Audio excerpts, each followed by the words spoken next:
Hi అండి, welcome to my channel రుచులు రంగోలి. మీరు ఎప్పుడైనా ఇలా కొబ్బరి చట్నీ, శనక్కాయల పొడి, ఇంట్లో నువ్వుల పొడి చేసుకొని అయితే తిన్నారా? నేనైతే ఈరోజు ఏ విధంగా చేసుకుంటున్నానో ఈ 3 పొడులు అనేది అయితే వీడియోలో చూపిస్తున్నానండి. మనం ఎప్పుడైనా జర్నీలకు వెళ్ళినప్పుడు కానీ, ఇంట్లో ఎక్కడికైనా టూర్లకు వెళ్ళినప్పుడు కానీ, ఇంట్లో వాళ్ళకి వంట చేసి పెట్టడానికి ఎవరు లేనప్పుడు ఇలా ఈ 3 పొడులు ఉన్నాయంటే చపాతీ కానీ, రొట్టెలో కానీ, వేడి వేడి అన్నంలో నెయ్యి వేసుకొని తిన్నా అంటే టేస్ట్ అయితే చాలా బాగుంటుందండి.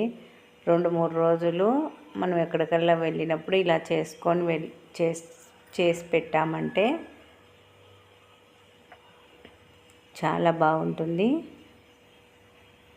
నేను కొబ్బరి పొడికి అయితే 3 గిన్నెల కొబ్బరి గిన్నెలు ఎండు కొబ్బరి అయితే తీసుకున్న తర్వాత సన్నగా తరిగి మిక్సీ పట్టుకున్నానండి. 3 కొబ్బరి గిన్నెలకైతే 6 స్పూన్ల కారము, 2.5 స్పూను ఉప్పు, 3 గడ్డల ఎల్లిపాయలు పొట్టు తీసినటువంటి వేసి మొత్తం మిక్సీ పట్టుకున్న తర్వాత అయితే పెట్టేశాను. కొన్ని మినపగుళ్ళు, జీలకర్ర, ఆవాలు, కొంచెం జీలకర్ర ఎక్కువ వేసుకోవడం వల్ల ఫ్లేవర్ అయితే చాలా బాగుంటుంది.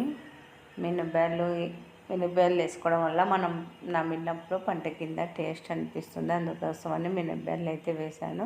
కొంచెం కరివేపాకు వేసి మనం ముందుగా మిక్సీ పట్టి పెట్టుకున్నాం కదా కొబ్బరి పొడి, అది ఇందులో వేసి నూనెలో తిరువాతలో వేసి కొద్దిసేపు అయితే మగ్గనిచ్చుకోవాలి. మగ్గనించి స్టవ్ అయితే ఆఫ్ చేసి చల్లారనిచ్చుకున్న తర్వాత ఒక డబ్బాలోకి అయితే స్టోరేజ్ చేసి పెట్టుకోవాలండి. కొబ్బరి పొడి ఈ విధంగా చేసుకున్నామంటే వేడివేడి అన్నంలో తిన్నామంటే చాలా బాగుంటుందండి. అలాగే టూర్లకు వెళ్ళినప్పుడు చపాతీ చేసుకొని వెళ్తే ఇలా కొబ్బరి పొడి చేసుకున్నామంటే కూడా బాగుంటుంది. అలాగే శనక్కాయల పొడి కూడా నేను ఈ విధంగానే చేసుకుంటాను. శనక్కాయల పొడి ఏమంటే తిరువాత అయితే వేసుకోను. ఇలా 1 కప్పు శనక్కాయ పప్పులకు 2 గడ్డల ఎల్లిపాయలు, 2 స్పూన్ల జీలకర్ర, ఉప్పు కారం మీ టేస్ట్కు తగినంత అయితే వేసుకోవచ్చు. అందులోకి కొంచెం నేను బెల్లం అయితే వేసుకుంటాను. బెల్లం మీ ఇష్టం అండి, వేసుకుంటే వేసుకోవచ్చు, లేకపోతే లేదు. ఈ విధంగా మొత్తం వేసుకున్న తర్వాత మిక్సీ అయితే పట్టుకున్నాను. శనక్కాయల పొడి ఎప్పుడుగా మెత్తగా అయితే పట్టుకోకూడదండి, కొంచెం పలుకుగానే పట్టుకోవాలి. ఇలా పట్టుకోవడం వల్ల మనకు తిన్నప్పుడు అయితే పంట కింద ఉన్నప్పుడు టేస్ట్ అయితే విత్తనం నమ్మితే టేస్ట్ అయితే వస్తుంది.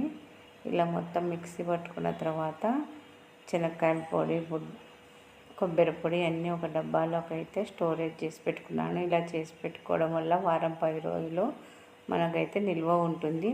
అలాగే నువ్వుల పొడి కూడా చేసి పెట్టుకున్నాను అండి. నువ్వు పిండి అండి, నువ్వుల పొడి అంటే కారం వేయకుండా ఉత్త నువ్వులు, బెల్లం వేసి మిక్సీ పట్టుకున్నాను. ఇదైతే సద్ద రొట్టెలలోకి కానీ, జొన్న రొట్టెలలోకి నువ్వులు వేసుకొని తిన్నామంటే నువ్వుల పొడి చాలా బాగుంటుంది.